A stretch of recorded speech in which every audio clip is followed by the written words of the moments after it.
For many Egyptian voters, this week's election was not a vote for anyone.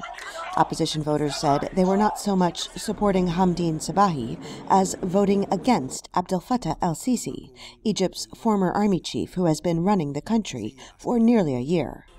Many Sisi supporters said they were not so much voting for Sisi, but against the Muslim Brotherhood's Mohamed Morsi, who was ousted from the presidency last year and still claims the seat from a jail cell.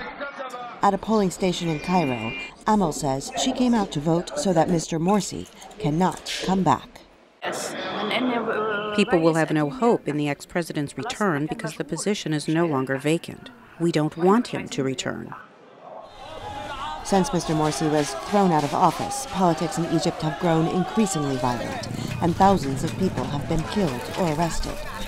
Fikri Nabil, a spokesperson for Strong Egypt, a party that boycotted this week's elections, says parties like his need to redefine Egyptian politics.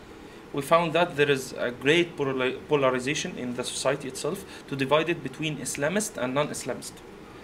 And from our point of view, it was not the real battle or the real fight we need to have. We need to have fight for whom with democracy and whom against democracy. After the 2011 revolution, many new political parties were formed, like the Egypt Freedom Party, a centrist group that attracts young members. Secretary General Shahir George says since Sisi's rule began, many party members have fled, fearing retribution for opposing the military. The challenge we face is how to win the trust of the crowd once more again, because this is where we're lacking support these days. There is a popularity of stopping street acts. There is a popularity of ignoring human rights for the time being. But young political parties that want neither the military nor religious rule have been stymied by infighting.